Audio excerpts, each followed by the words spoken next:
Gloria al Señor. Es como siempre un honor estar aquí, compartir la palabra del Señor con vosotros. Traigo saludos de mi esposa Damaris, de Samuel, mi hijo mayor. La idea era estar juntos como familia en esta mañana aquí, pero se ha quedado con fiebre Samuel y Damaris se ha quedado cuidándolo en esta mañana. Así que recibí sus saludos y entramos directamente a la palabra del Señor. Si nosotros queremos avanzar en nuestra intimidad con Dios, nosotros necesitamos confrontar un pecado que nos resulta muy fácil ver en los demás, difícil discernir en nosotros mismos, pero es un pecado que es el pecado, es lo que hizo de el poderoso arcángel Luzbel, lo convirtió en el príncipe de las moscas, en Belcebú. Y estamos hablando, claro, del pecado del orgullo. Y en esta mañana, con la ayuda del Señor, yo quisiera que a medida que abramos la Escritura, Dios nos alumbre para poder entender cómo opera ese veneno en nuestro propio corazón y que el Señor opere en nuestra alma y nos conceda la gracia de movernos hacia la verdadera humildad. Sin verdadera humildad no hay verdadera felicidad. Solo la persona humilde puede ser verdaderamente feliz, porque solo la persona humilde puede conocer la dulzura de la intimidad con Dios. No hay felicidad, no hay intimidad con Dios a menos que haya verdadera humildad. Y no hay verdadera humildad si Dios no hace una obra estupenda de gracia en nuestros corazones. Y quiero invitaros, es un tema que estuve compartiendo con la iglesia estas 2 semanas anteriores y que el Señor ha estado trayendo una vez más a mi corazón, y es la carga que tengo, es lo que tengo, hermanos, y es lo que quiero transmitir con la ayuda del Señor a vuestros corazones. Vamos a abrir la palabra del Señor en el libro de Proverbios, capítulo 16. Proverbios, capítulo 16. Aleluya.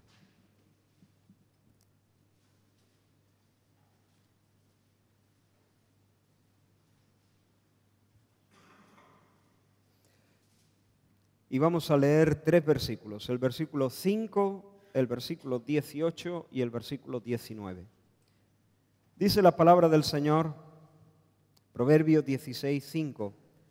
Abominación es a Jehová todo altivo de corazón. Ciertamente no quedará impune. Versículo 18. Antes del quebrantamiento es la soberbia, y antes de la caída la altivez de espíritu. Mejor es humillar el espíritu con los humildes que repartir despojos con los soberbios. Hasta ahí la lectura. Perdón.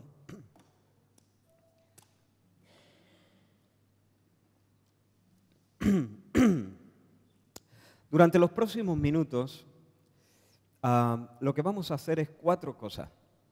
Quiero intentar definir, porque aquí vemos la suerte que corre el orgulloso, el soberbio. No le va a ir bien, no saldrá bien parado, no quedará impune, dice. Pero realmente nosotros sabemos discernir de quién habla la Escritura, quién es el orgulloso, cuál es el perfil de esta persona, de quién estamos hablando.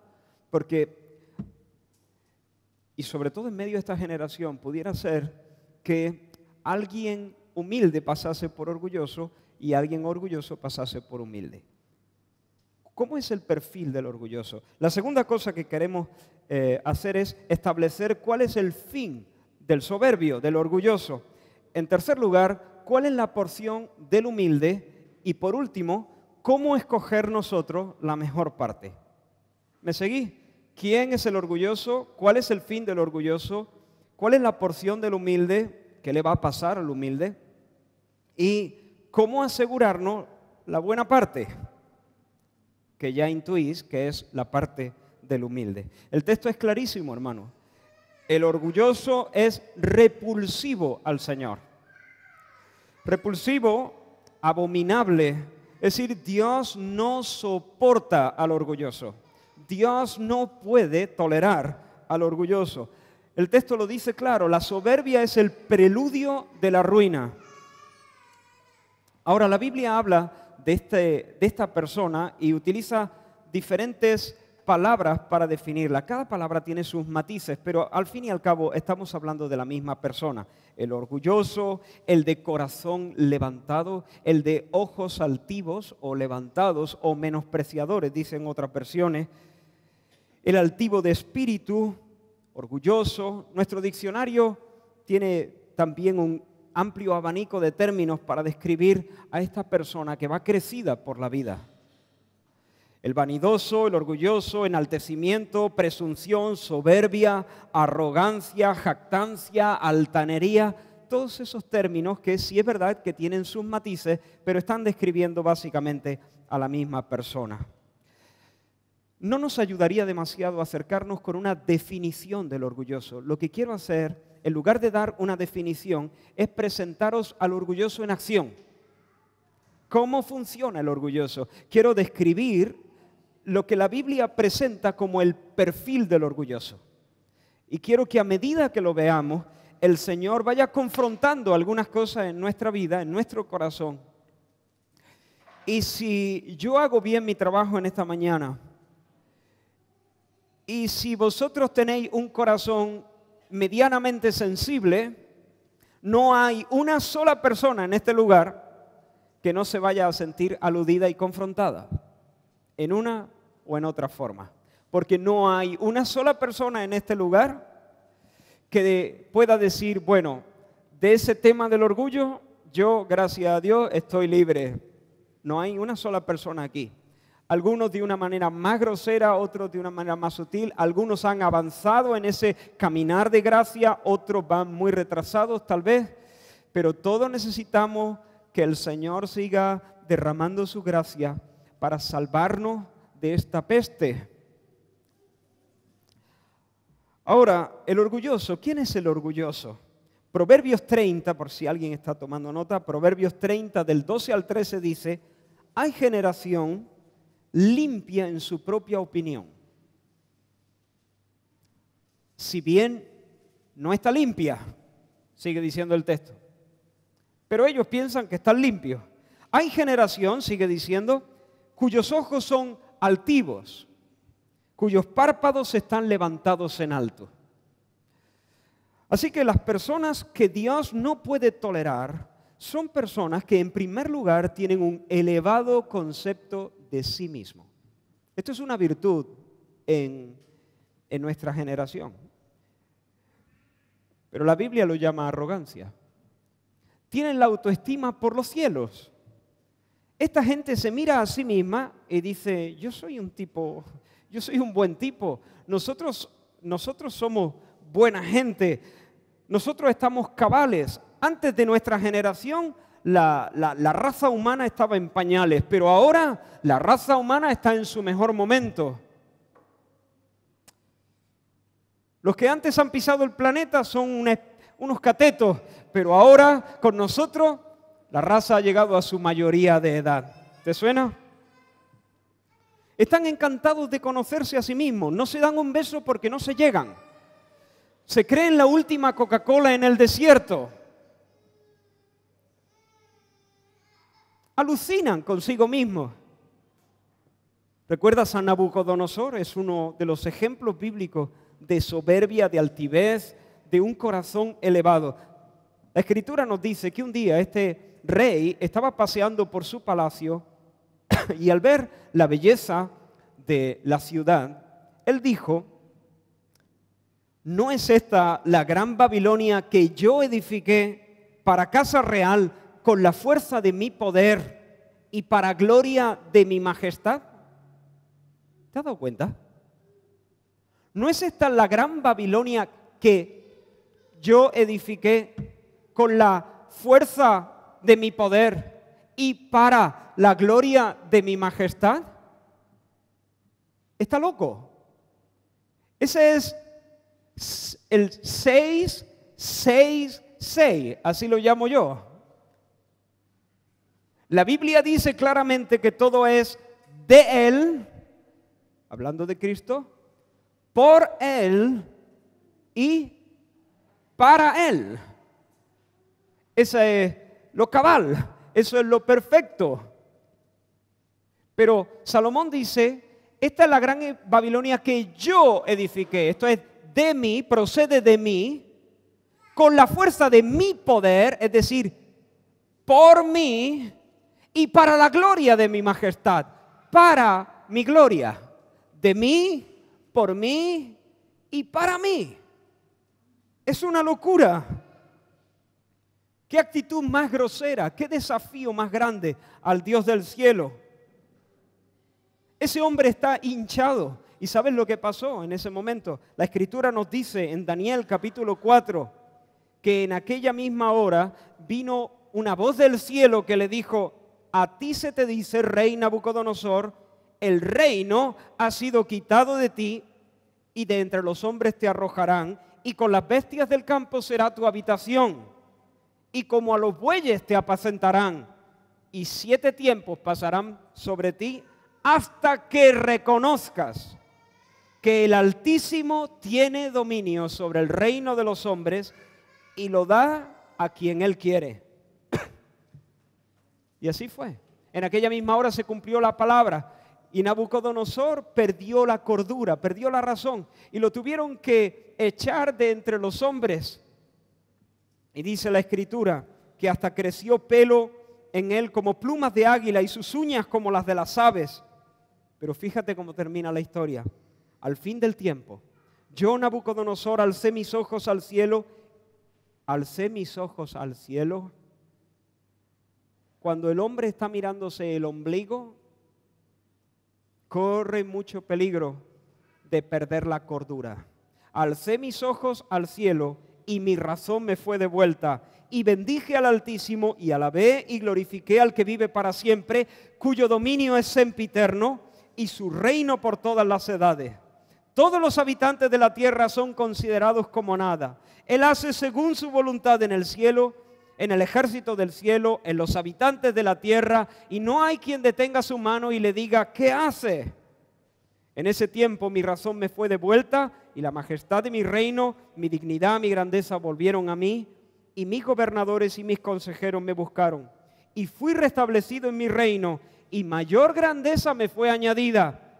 Ahora yo, Nabucodonosor, alabo, engrandezco y glorifico al Rey del cielo, porque todas sus obras son verdaderas y sus caminos justos, y Él puede humillar a los que andan con soberbia.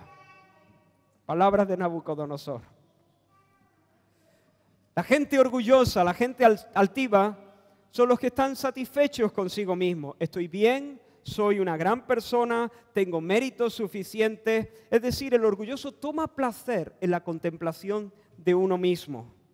Esta es una actitud aberrante delante de Dios. Muy contraria fue la actitud del apóstol Pablo. Por la gracia de Dios, soy lo que soy.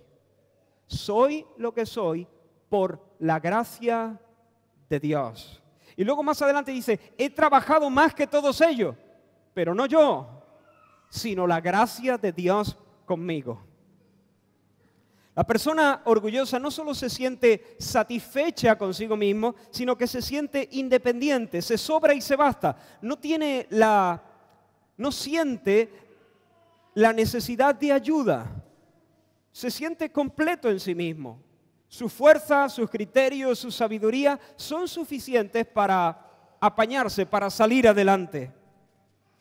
El Salmo 10 dice, el malo, por la altivez de su rostro, no busca a Dios. Lo repito, el malo, por la altivez de su rostro, no busca a Dios. Así que el malo no busca a Dios, ¿por qué razón? Por su orgullo.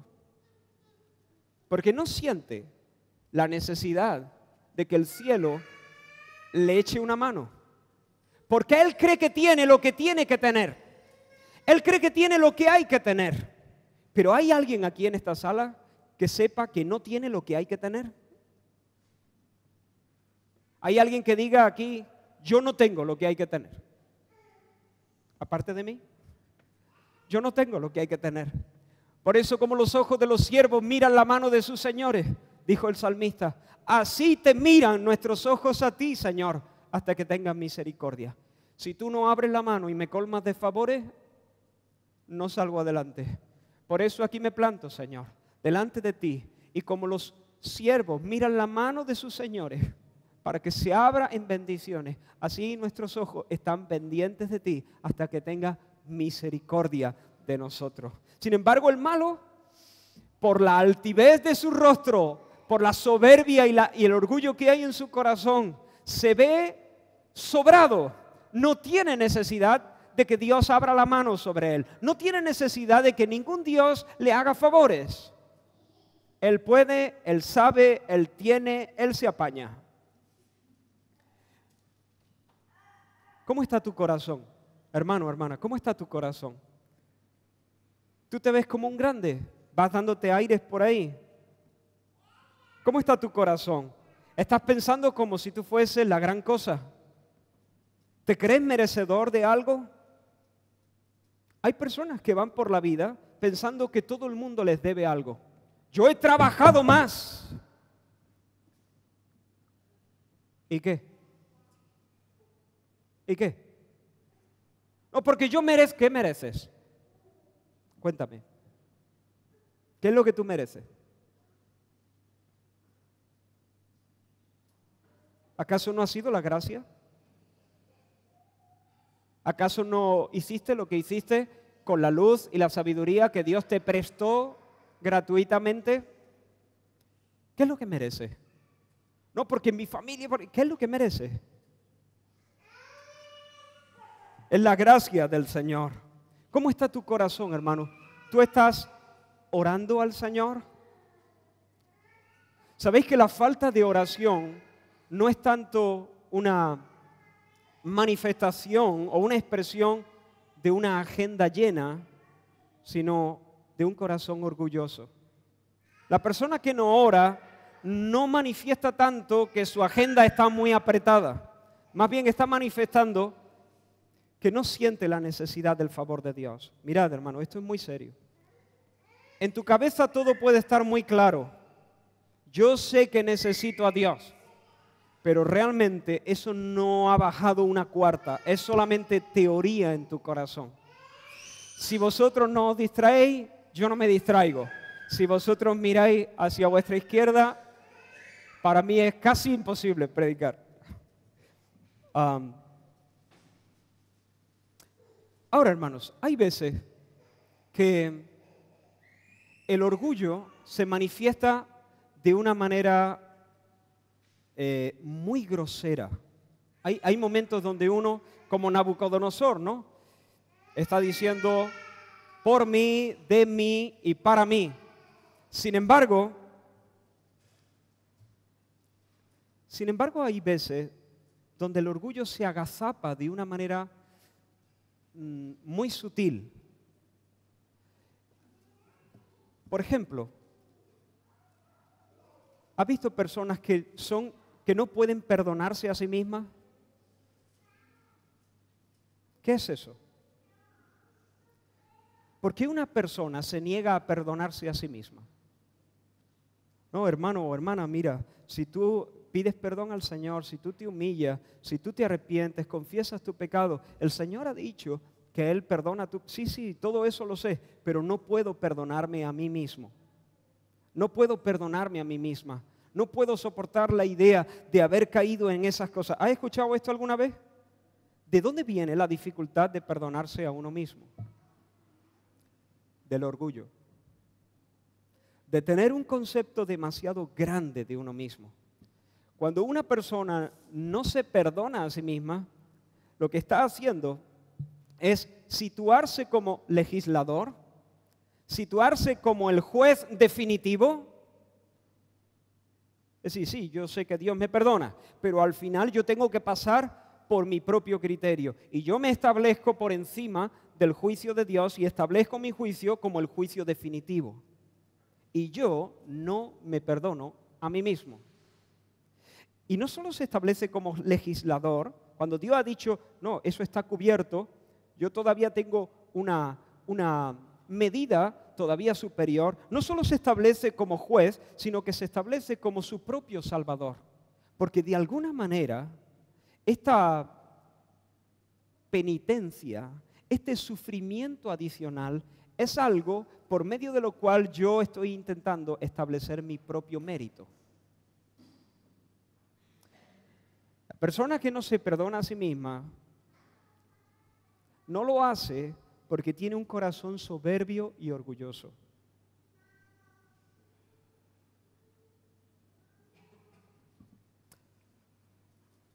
Así que, hermanos, la primera cosa es que el soberbio, el orgulloso, el altivo, el altanero, es una persona que tiene un elevadísimo concepto, un elevado concepto de sí mismo.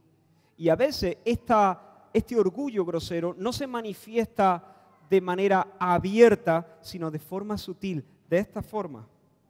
La segunda característica del orgulloso es que tiene hambre de admiración y de la alabanza de los otros. Proverbios 25, 6 y 7 dice, no te alabes delante del rey, ni estés en el lugar de los grandes, porque mejor es que se te diga, sube acá, y no que seas humillado delante del príncipe al que han mirado tus ojos. Hermanos, lo que más nos cansa en la vida es el orgullo. No hay cosa que más canse. Es agotador ser orgulloso. Y eso lo sabes tú por experiencia. Y yo. El constante vaivén de un corazón que siempre está en campaña de autopromoción. Siempre pensando cuál será mi mejor perfil, qué habrán dicho de mí, qué estarán pensando, cómo voy a salir de aquí. Y en ese vaivén constante nos cansamos y nos agotamos. Ahí está el orgulloso ambicionando gloria. Él quiere admiración y quiere la alabanza. Codicia estar entre los grandes. Y lo que hace para granjearse el favor del rey, habéis escuchado el texto, ¿no? No te alabes delante del rey. No estés buscando estar entre los grandes, porque es mejor que te digan, sube acá, que no que te saquen de allí y seas avergonzado. Pero allí está el orgulloso que se arrima al rey para ver si se sienta en la mesa principal del convite, y lo único que trae en su corazón es un discursillo donde el orgulloso va a contar un sinfín de batallitas donde él es el protagonista. Y le cuenta todas sus efemérides al rey.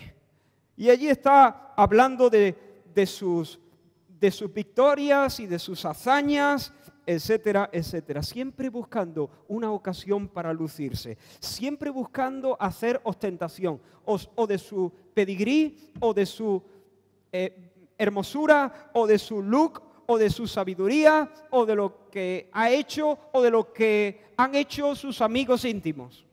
Pero siempre buscando un lucimiento. ¿Te imaginas la escena? De repente se sienta allí en la mesa principal al lado del rey y allí sigue con su empalagoso discurso hablando acerca de sí mismo y buscando que el rey y los que están allí alrededor piensen qué gran persona tenemos sentada a nuestro lado. Y de repente alguien se acerca y le dice, disculpe, lo siento mucho, pero usted no puede estar sentado aquí en esta silla. Ah, ¿no? ¿Por qué? Es que verá, esta mesa es la mesa principal del convite y aquí solamente se sientan los que han sido personalmente invitados por el rey. Pero no se preocupe, en el salón aledaño hay una silla todavía libre. ¿Te imaginas ese momento? Tener que levantarse de la silla, despedirse de los compañeros de mesa y salir con la cara gacha de ese salón por haberse dado aires, por haber tenido un concepto demasiado elevado de sí mismo, por haber pensado que él era lo que realmente no era y que él estaba en una posición que realmente no le correspondía. ¡Qué vergüenza, qué bochorno! Jesús enseñó a sus discípulos, cuando vayáis a una fiesta, no procuréis los mejores lugares. No sea que tengáis que pasar por el bochorno de que os digan, no, aquí usted no se puede sentar, se tiene que ir a la otra. Mejor directamente vete a la otra, porque es mucho mejor que se te diga, sube acá. Pero el orgulloso no, el orgulloso siempre está buscando la oportunidad de lucirse, siempre buscando impresionar a los demás, siempre buscando ofrecer su mejor perfil, siempre tiene a mano una batallita, una historia fantástica donde él es el protagonista. Incluso, hermanos, y esto espero que el Señor nos dé luz para ver a veces maniobras de nuestro propio corazón. Incluso cuando el orgulloso confiesa su pecado, incluso cuando el orgulloso habla de sus carencias y sus derrotas, lo acomoda todo de tal manera, lo cuenta de una forma que al final lo que está persiguiendo es que la persona que le escucha hablar de sus propios fracasos piense o siga pensando que es un crack el tío, que es un tío humilde de verdad, que es capaz de contar sus fracasos y sus carencias. ¿Me entiendes? ¿Me explico, hermano? Es una cosa sutil. Ahora, hermanos, recibir la alabanza de otros no es malo. Incluso los hijos de Dios recibiremos un día la alabanza de labios del mismo Señor. Bien hecho, buen siervo y fiel, sobre poco has sido fiel, sobre mucho te pondré, entra en el gozo de tu Señor. Recibir la alabanza de alguien no es malo. Lo que es patético y peligroso es anhelarla, codiciar la alabanza de los demás. Eso sí es patético. ¿Habéis escuchado la expresión menos lobos, Caperucita? La expresión original no era así, no era menos lobos, Caperucita, sino menos lobos, tío Pinto.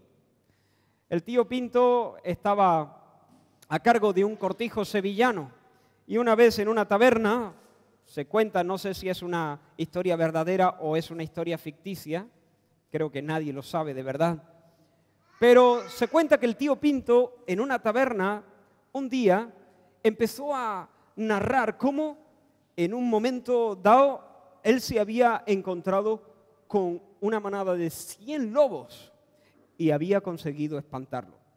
Ya os podéis imaginar la risa que se echaron en la taberna esa tarde, cuando escucharon al tío Pinto contar que él solito había espantado a 100 lobos. Y claro, cuando el tío Pinto vio que se reía, que todos los parroquianos estaban muertos de risa, entonces empezó a decir que no eran 100, eran 50 lobos. Pero eran 50 lobos muy fieros. Más risas, claro. Y luego rebajó la cifra a 25. Y luego rebajó la cifra a 10 lobos.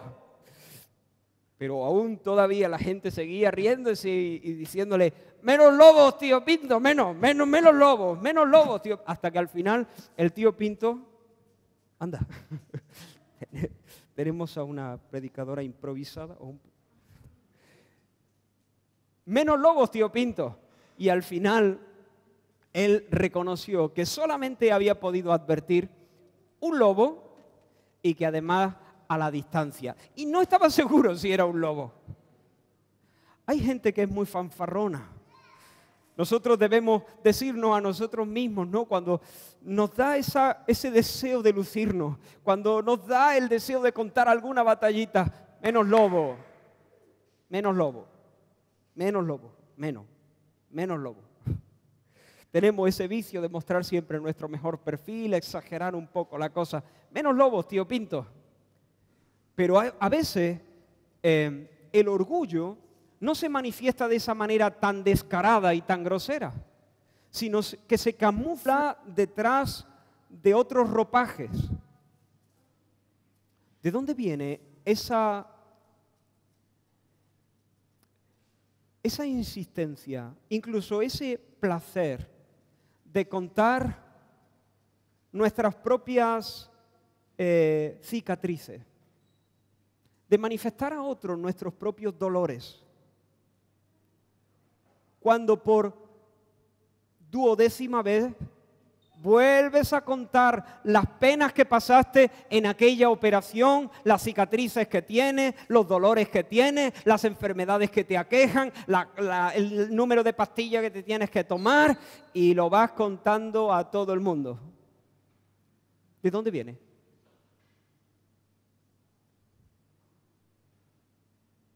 ¿De dónde nace esa tendencia a relatar nuestros sufrimientos a otras personas? Del deseo de buscar admiración y alabanza de los demás, de un corazón orgulloso que Dios abomina.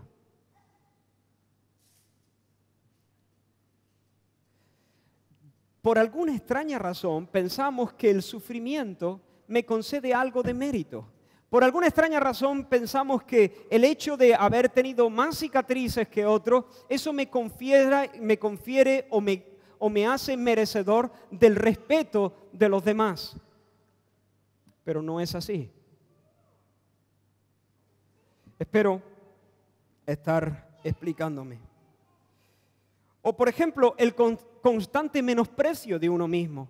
Hay personas que tienden a menospreciarse a sí mismas, a decir yo no valgo un duro, yo no soy capaz, yo debería estar en el último rincón, porque... Pero ¿sabéis qué? La verdad es que si esas personas escuchasen a otra persona decir de ellas lo que ellas dicen de sí mismas, se molestarían.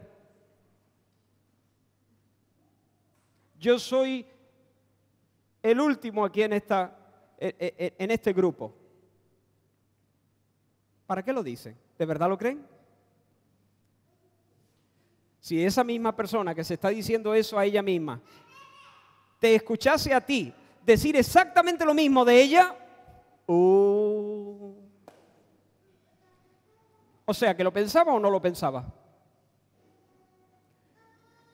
¿De dónde viene eso? Ese constante menosprecio, o personas que se dicen a sí mismas, yo no valgo, yo soy feo, yo soy fea, o esa humildad afectada, no, yo no,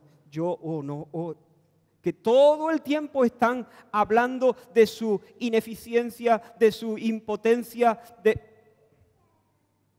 pues lo digo con todas las letras, hermano. La persona que constantemente se automenosprecia o habla en ese tono, en esa línea de sí mismo, está demostrando una obsesión consigo misma. No deja de hablar del mismo tema. ¿Cuál es su tema favorito? Yo. Ese es su tema favorito. Y todas esas expresiones son manifestaciones de un corazón orgulloso. Hemos dicho que el orgulloso tiene un elevado concepto de sí mismo. Y tú dices, ¿cómo es posible que una persona con un elevado concepto de sí misma caiga en esta actitud de automenosprecio? Es perfectamente posible. No voy a tomar el tiempo para hacer la conexión, pero es muy fácil hacerla. Y la tercera característica, y solamente vamos a tocar estas tres, hay más, pero la tercera característica, el orgulloso suele ser un menospreciador de otros, un escarnecedor de otros. Dice la Escritura, altivez de ojos, otra versión dice ojos despreciativos. ¿Cómo será eso? Todos sabemos lo que son ojos despreciativos. Esa manera de mirar, esa manera de poner la cara, esa manera de alzar la barbilla, esa manera de encarar a alguien que de alguna forma te dice con mucha claridad, aunque no pronuncia palabra, tú eres inferior a mí y te estoy perdonando la vida. Ojos despreciativos, dice la Escritura, y orgullo de corazón y pensamiento de impíos son pecados. Proverbios 21:4. Y Proverbios 3:34 dice, ciertamente Dios, Él, escarnecerá a los escarnecedores. Los escarnecedores son los burlones, los que se burlan de los otros. Y mira cómo termina el texto, interesante. Él escarnecerá a los escarnecedores y a los humildes dará gracia. ¿Ves el contraste? ¿Con qué contrasta el escarnecedor, el burlón? Con el humilde. Porque el escarnecedor escarnece porque tiene un corazón soberbio, tiene un corazón orgulloso, tiene un corazón altivo, tiene ojos menospreciadores. El orgulloso siempre vive compitiendo, siempre compitiendo.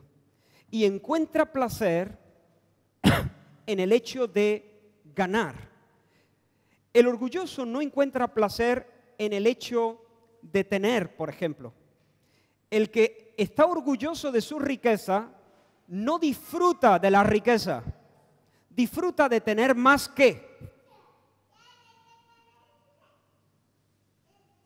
La persona orgullosa no disfruta de los euros en sí o de la casa en sí, no disfruta de la casa en sí, disfruta de tener mejor casa que. Hay personas que sí, que disfrutan de los bienes que tienen. Pero yo estoy diciendo los que se enorgullecen en los bienes que tienen, no disfrutan realmente de los bienes. Si nosotros en ese momento, allí, el rey del barrio, que tiene el mejor coche, la mejor casa y la cuenta más gorda de dinero, si en ese momento, providencialmente, Dios pudiese llenarle a todos los bolsillos con la misma cantidad de bienes que tiene esa persona, moriría su gozo. Si todos de repente fuesen igual que él, todos igual, ya no se gozaría tanto, ya no lo disfrutaría igual. Y esa es la prueba de que el orgulloso no estaba disfrutando de su casa en sí, de su coche en sí y de sus euros en sí. Lo que disfrutaba de verdad era del hecho de tener más que. Si a esa misma persona lo tomásemos con todos sus bienes y lo transportásemos a un país donde todos tienen el doble, se sentiría un desgraciado. Su gozo en un pozo. La vida ya no sería igual. Y tú dices, pero bueno, ¿por qué? Si sigue disfrutando del mismo coche, sigue disfrutando de la misma casa y sigue teniendo la misma cantidad de dinero. Porque el orgullo no disfruta de la cosa en sí. El orgulloso siempre está compitiendo. Y él toma placer y significado no del hecho de tener, sino del hecho de que lo que tiene le aporta significado, le aporta importancia, le aporta identidad.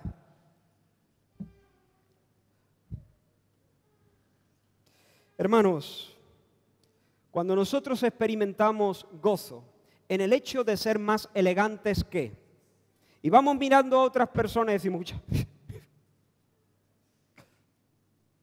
¿de dónde viene eso? De un corazón orgulloso.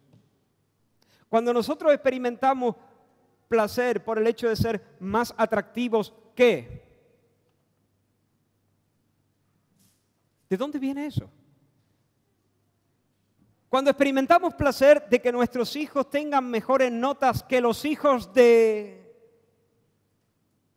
Cuando tenemos un placer de tener mejor doctrina que... ¿De dónde viene? Viene de un corazón orgulloso que está compitiendo, que está mirando a los demás y que utiliza la... Por cierto, ¿de dónde viene el placer?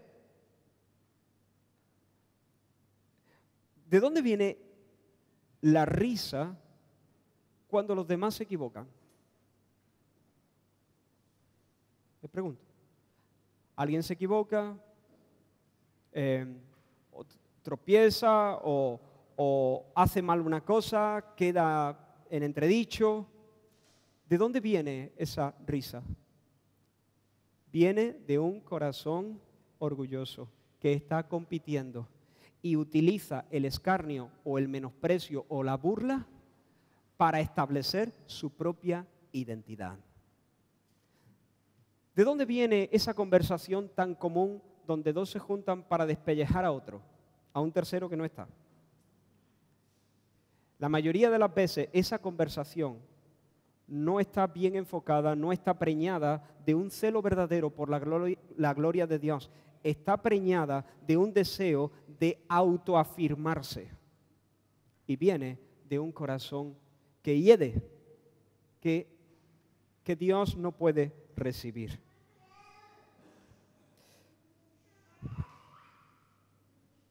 ¿De dónde viene esa actitud de desprecio hacia otros que dice, a mí no me importa lo que digan los demás? Alguna vez la persona temerosa de Dios dirá, a mí lo que me importa es la opinión del Señor. Y eso se llama temor del Señor. Pero en muchas ocasiones la persona que dice, no, a mí no me importa lo que digan los demás, no está manifestando temor del Señor. Está manifestando desdén hacia los demás. Este que me va a decir a mí, aquel me va a enseñar a mí me da igual lo que esa gente piense. ¿De dónde viene esa frase? ¿De dónde nace una idea así? Un corazón soberbio y orgulloso. Y hermanos, yo espero que toméis esto muy, muy, muy en serio. Porque aquí está la diferencia entre la vida y la muerte. Dios camina con el humilde. Y Dios agrede al soberbio.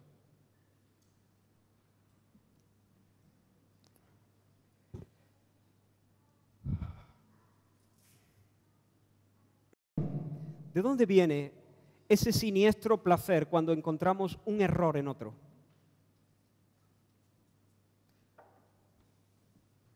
¿Alguna vez has sentido un poco de placer cuando has encontrado un error en otra persona? ¿Alguien alguna vez dice, yo reconozco de qué está hablando? Yo sé qué es eso. De repente lo pilla en un error y sientes como un me gusta esto. ¿De dónde viene? De un corazón orgulloso que está compitiendo.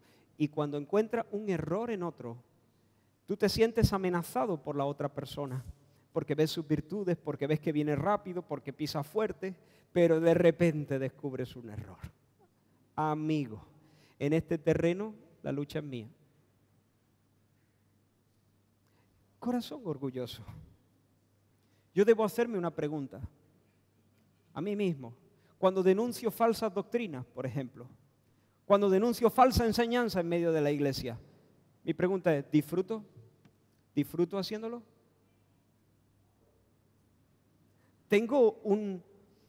¿Me deleito en algún grado en el hecho de poder entrar a debatir una doctrina y saber que te voy a pegar un palizón? ¿De dónde viene ese deseo de entrar en una discusión, de estar esperando el momento en que puedas enganchar en la conversación ese argumento? ¿De dónde viene eso?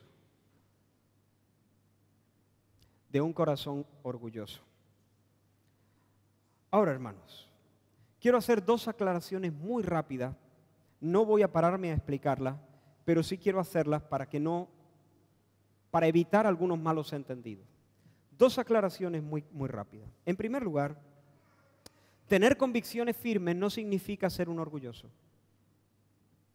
Ni siquiera actuar con firmeza en base a lo que Dios ha dicho no significa ser un orgulloso. Yo creo esto y lo creo firmemente. Y yo voy a hacer esto porque la palabra de Dios me lo manda. Pero Israel, tú eres un soberbio, tú no das tu brazo a torcer. No. En este momento, yo realmente no soy un soberbio, ni estoy siendo terco, estoy siendo obediente al Señor. Y cuando yo me afirmo y me planto en lo que Dios ha dicho y actúo consecuentemente según lo que el Señor ha ordenado, no solamente no estoy siendo orgulloso, sino más bien al contrario, estoy siendo humilde y obediente porque estoy fiándome del Señor. La segunda aclaración, hay discusiones que son discusiones tontas y egocéntricas, que solamente persiguen establecer mi propia honrilla. Tú te vas a quedar por encima de mí, no, porque no sé cuánto. Yo no hice eso, porque no, yo quiero que se me entienda bien, porque luego la gente empieza a decir que no. Mira, un consejo, la mayoría de las veces esas cosas hay que dejarlas pasar. como uno se meta en todos los charcos y se meta en todas las peleas, uno llega a los 40 años. Ya con 45 años ya está ya para el arrastre. Uno no se puede meter en todas las peleas y en todos los jaleos. Yo ya me lo noto, tengo 41 y ya estoy esquivando peleas. Cuando tenía 18, todas para mí. Y ahora ya me noto más cansado. Ya estoy diciendo, Señor, ¿en qué peleas me meto y en qué no? Porque a mí me sobran peleas. Me sobran. Pero hay peleas que no se pueden evitar. ¿Recordáis a Pablo defendiéndose a sí mismo y su ministerio cuando escribe a los Corintios? Y en su segunda epístola a los Corintios, él dice, ellos son hebreos, yo sí que soy hebreo. Ellos han trabajado, yo he trabajado más que ellos he trabajado. Y uno dice, qué orgulloso, ¿no? Qué feo suena, yo más. Varias veces dice Pablo, yo más. He naufragado, me han dado de latigazos varias veces, he estado en peligro de caminos, peligro de ladrones, peligro de los de mi nación, peligro de los extranjeros, en alta mar, he naufragado varias veces. Dice, bueno, Pablo, parece que Pablo se ajusta al perfil del orgulloso que acabo de describir, ¿no? Contando batallitas y hazañas. Pero hermano, hay momentos donde sí es necesario luchar por nuestro nombre y por nuestra reputación. ¿Cuándo?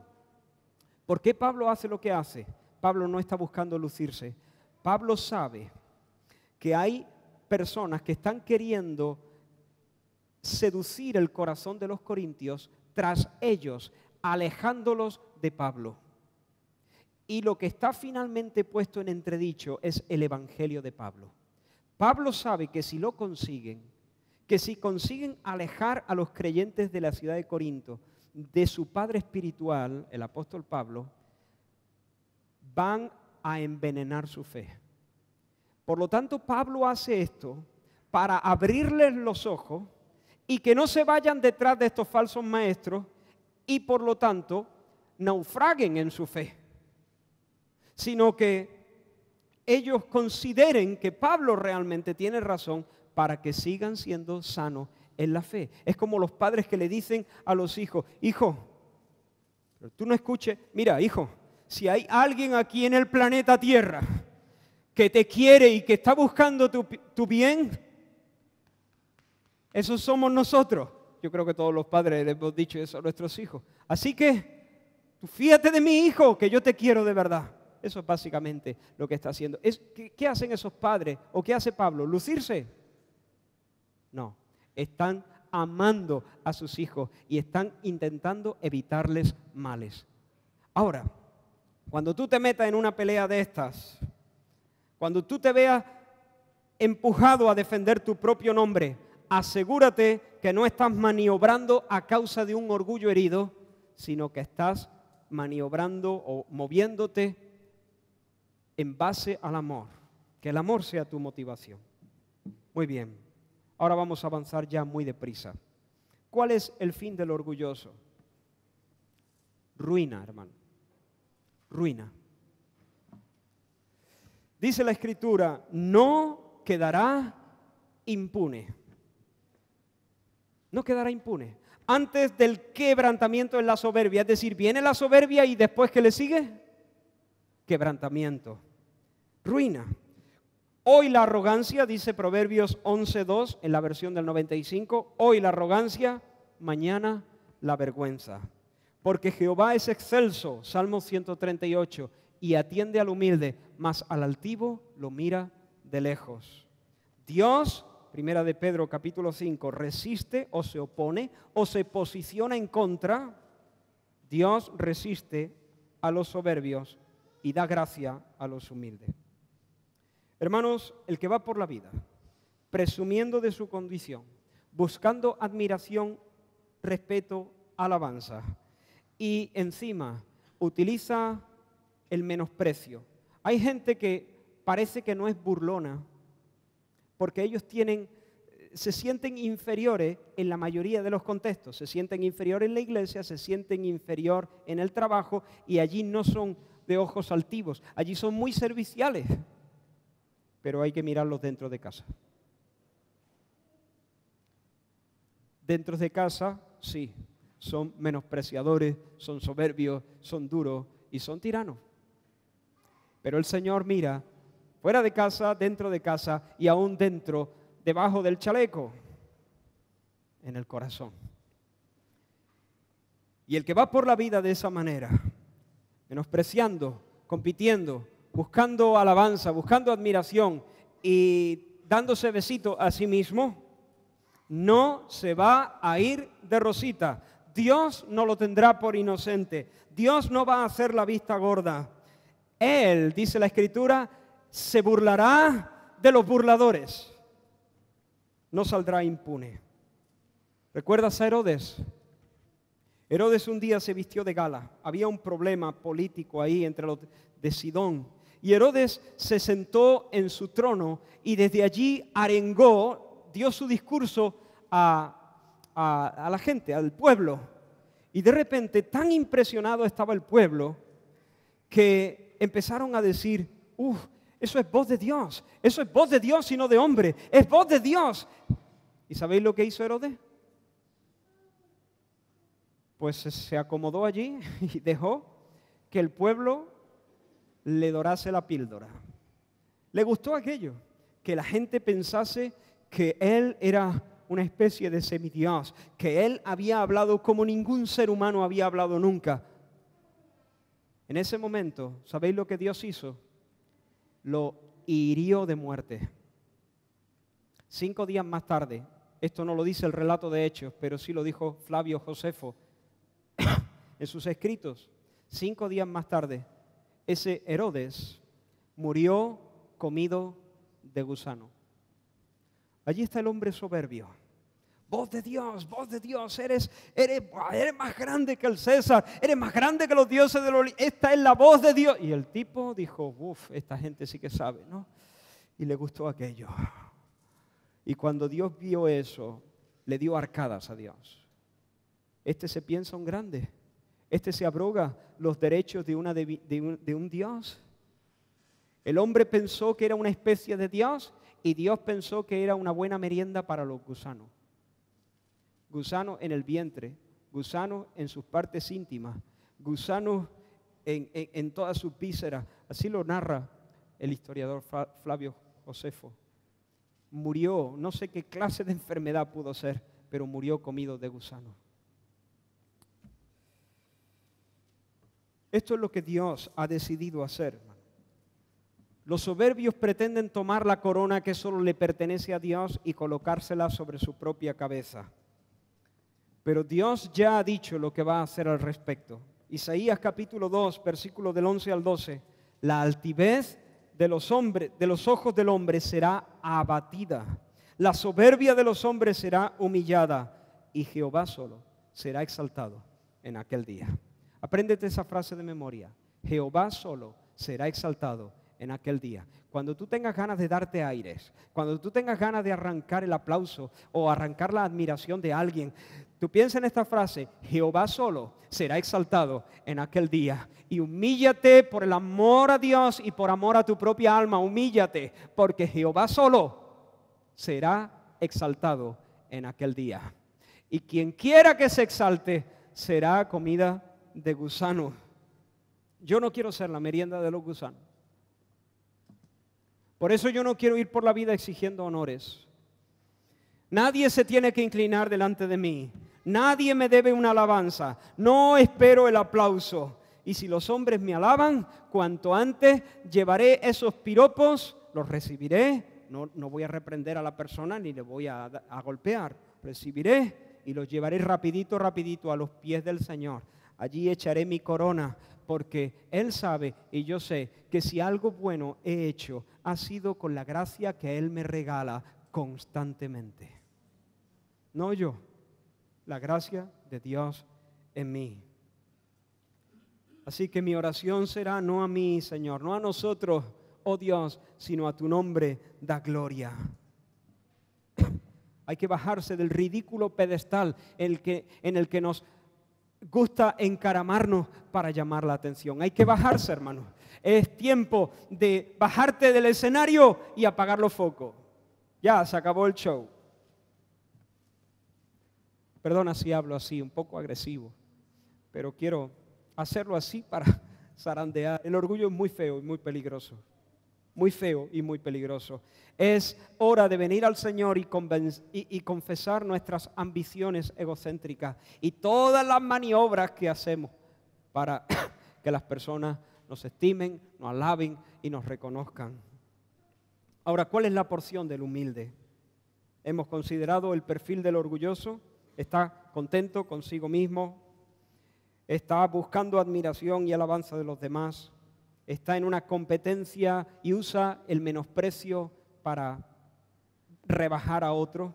Hemos considerado el fin del orgulloso, ruina total. Pero ¿cuál es la porción del humilde? ¿Qué le va a pasar al que inclina su corazón al Señor? Dice, mejor es humillar el espíritu con los humildes que repartir despojos con los soberbios. Es decir, hermanos, que el humilde en su peor momento es mucho mejor que el orgulloso en su mejor momento. Es mejor ser humilde en un agujero que orgulloso en un palacio. Y tú dices, ¿por qué? Yo no quiero estar en un agujero. Yo tampoco. Pero es mejor ser humilde en un agujero que orgulloso en un palacio, porque el Señor ha dicho así. Así ha dicho el alto y sublime, el que habita la eternidad y cuyo nombre es el Santo. Yo habito en la altura y en la santidad, y con el quebrantado y humilde de espíritu, para hacer vivir el corazón de los quebrantados, de los humildes, y vivificar el corazón de los quebrantados. El cielo es mi trono, Isaías 66. La tierra es el estrado de mis pies. ¿Dónde está la casa que me habréis de edificar? Mi mano hizo todas estas cosas y así todas estas cosas fueron. Pero miraré a aquel que es pobre y humilde de espíritu y que tiembla a mi palabra. En otras palabras, yo voy a extender mi favor a aquellas personas que se embelezan conmigo y no con la perfecta redondez de su ombligo. Yo voy a extender mi mano para ayudar a aquellos que flipan conmigo y no consigo mismo. Yo voy a favorecer a aquellos que no quitan su mirada de mí para ponerla en sí mismos. Aquellos que confían en mi fuerza y no en sus cortos bracitos. Aquellos que no confían en sus criterios, sino que tiemblan cuando yo hablo. Que tiemblan a mi palabra y ponen su confianza en lo que yo he dicho. A aquellos los voy a favorecer. Yo los miraré, les extenderé mi mano, les voy a dar mi ayuda, les voy a conceder mis favores. Y hermanos, si Dios, el Altísimo, el que habita la eternidad y cuyo nombre es el Santo, te dice, yo te ayudo, se acabó. Se acabó, échame lo que quieras. Si a mí Dios me dice, yo te voy a ayudar, lo que quieras. ¿Es o no? Si Dios te dice, yo voy a mirar, voy a poner mis ojos en ti, yo voy a favorecerte a ti, esa es una garantía de victoria completa y de felicidad total. Pues Dios ha dicho del humilde, yo a él lo voy a mirar. ¿Recuerdas a Cristo? Haya en vosotros este sentir que hubo en Cristo Jesús, el cual no estimó el ser igual a Dios como una cosa a la que aferrarse, sino que se despojó a sí mismo tomando forma de siervo, de hombre. Y estando en la condición de hombre, se siguió humillando y adoptó la posición de siervo. Y se hizo obediente, obediente hasta la muerte de cruz. Cuando Jesús entró en nuestro manicomio, cuando Él se mudó a nuestro barrio, se sentó en el último lugar. De hecho, ni siquiera se sentó, se quedó de pie, lavándole los pies a todos. Pero Dios lo exaltó hasta lo sumo y le dio un nombre que es sobre todo nombre, para que en el nombre de Jesús se doble toda rodilla de los que están arriba en los cielos, abajo en la tierra y debajo de la tierra, para que toda lengua confiese que Jesús es el Señor. Él fue el más humilde, pero a Él se le dijo, sube acá, siéntate a mi diestra, y yo haré que todo esté por estrado de tus pies. Bendito sea el nombre del Señor. Y terminamos diciendo, ¿cómo puedo yo seguir? ¿Cómo puedo yo asegurarme esta porción del humilde? Hermano, Jesús dijo que nosotros deberíamos ser como niños y que los que son como niños heredarán el reino de los cielos. Por supuesto, esto no quiere decir que nosotros tenemos que ser como niños en todo sentido. Los niños son improductivos. Dios no quiere que seas improductivo. Los niños están llenos de defectos, igual que sus padres. O los niños son inocentes criaturas. No lo son. Dios no quiere que nosotros necesitemos que nos cambien los pañales. Pero lo que sí quiere decir eso es que nosotros tenemos que ser humildes y dependientes. Jesús puso a un niño en medio de sus discípulos. Sus discípulos estaban muy interesados sobre el asunto de la importancia. ¿Quién va a ser grande en el reino de los cielos? ¿Por qué lo preguntan? ¿Por curiosidad? ¿Que buscan información? No. Ellos no lo preguntan por curiosidad, ellos tienen ambición en su corazón. Y como les importa este tema de la importancia, ¿serás tú más importante que yo? ¿Seré yo más importante? Mira que yo he hecho, mira que yo estoy aquí desde... Como le importa el tema de la importancia, le preguntan, Señor, ¿quién será más grande, más importante? Jesús pone a un niño ahí en medio de ellos, un niño pequeño, y les dice, si no os hacéis como Él, no seréis, ni siquiera vais a estar en el reino de los cielos, vais a terminar muy lejos. No podéis entrar en el reino, no heredaréis el reino de los cielos. ¿Qué quiere decir eso? Mirad ahí esos hombres llenos de ambiciones, llenos de proyectos de grandeza. ¿Dónde voy a quedar yo? ¿Estaré a la derecha? ¿Estaré cerquita de la derecha? ¿Me tocará tener mando en el reino de los cielos? Y sin embargo, ese niño allí, un niño pequeño, está completamente ajeno a esa discusión.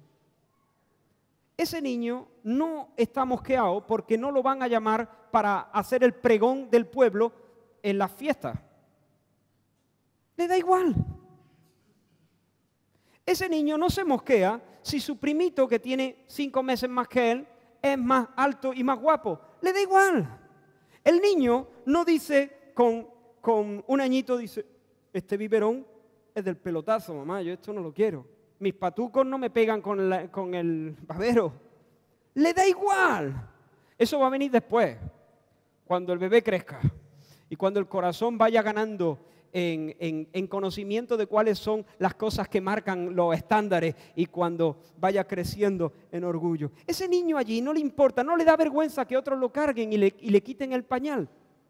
Es humilde, se sabe el más pequeño y no le importa. No se siente incómodo con la posición que ocupa. A eso Jesús se refería. Tenéis que ser así. Tenéis que estar en un momento donde no os importa, donde no os preocupe el hecho de que os tengan que llevar, de que seáis enseñados, de que no tengáis más que aquel o menos que aquel, de que no os llamen, de que no os prefieran, de que estéis al margen de todas esas cosas. Y hermanos, termino aquí. Termino con lo que voy a decir ahora. ¿Cómo logro yo esto? ¿Qué hago? ¿Me pongo en el frigorífico una pegatina que diga, yo qué sé, menos lobo, Israel, menos lobo? Para que cada vez que vaya a coger algo de la nevera me recuerde esto. ¿Me leo todas las mañanas la historia de Herodes para meterme el susto en el cuerpo? Le digo a mi esposa que cada noche cuando nos vayamos a acostar me diga, hemos de morir, cariño, hemos de morir. ¿Qué hago? ¿Cómo puedo ser humilde? Nadie puede hacerse humilde a sí mismo. Es como si alguien tratase de salvarse de morir ahogado tirándose a sí mismo de los pelos. Es imposible.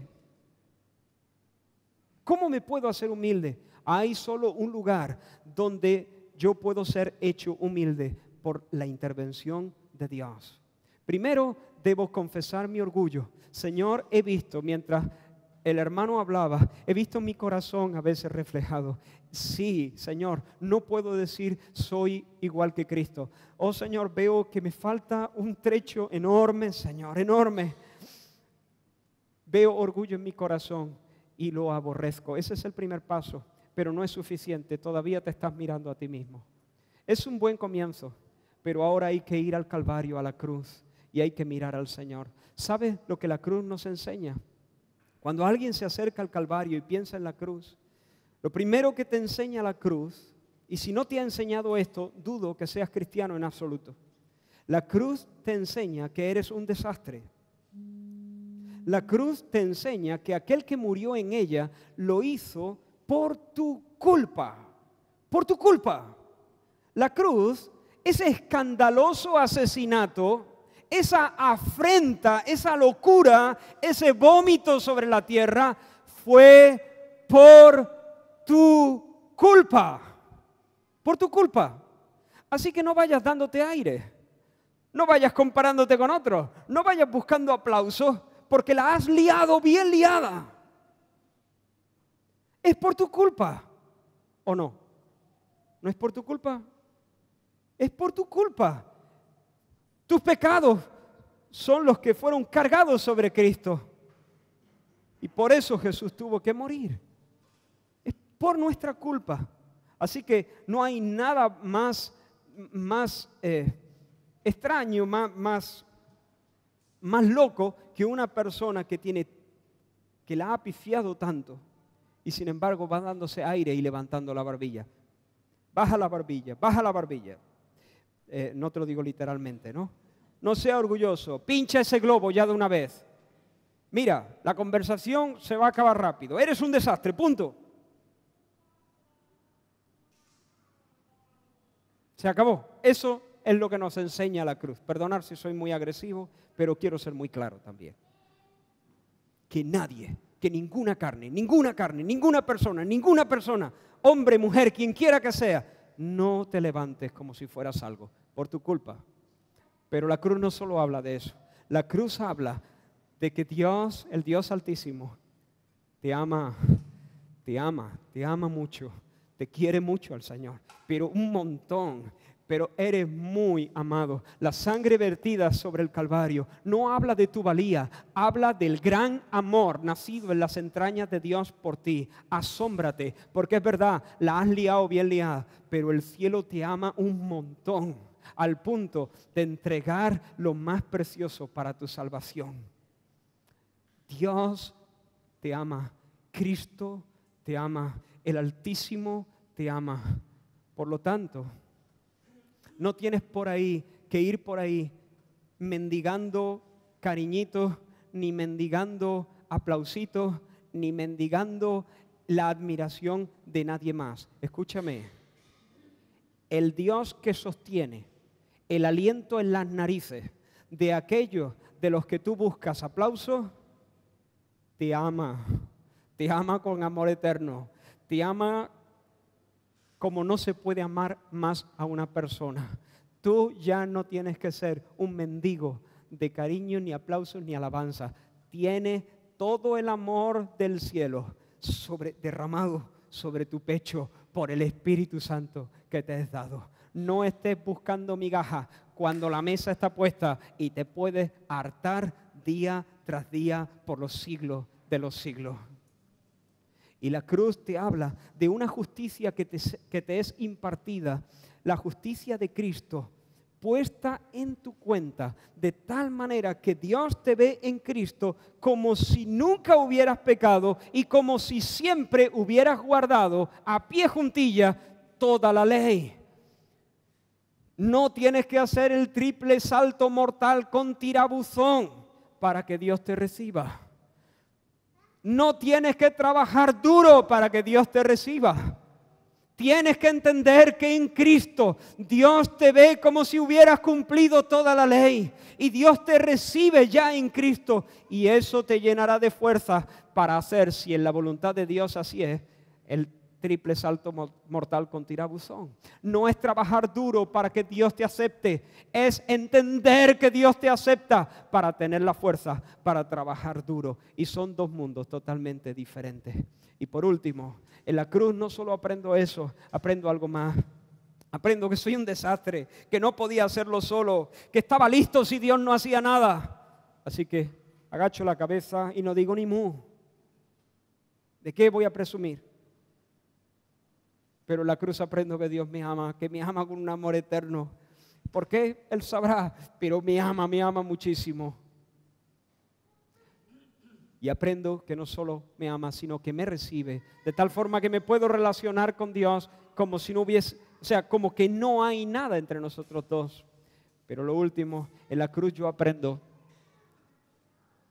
que Jesús ha vencido completamente. Cuando Él dijo, consumado es, eso me dice a mí que el plan de Dios es un rodillo imparable. Las ruedas del carro de Dios están avanzando de manera imparable. Yo no tengo que manipular a nadie.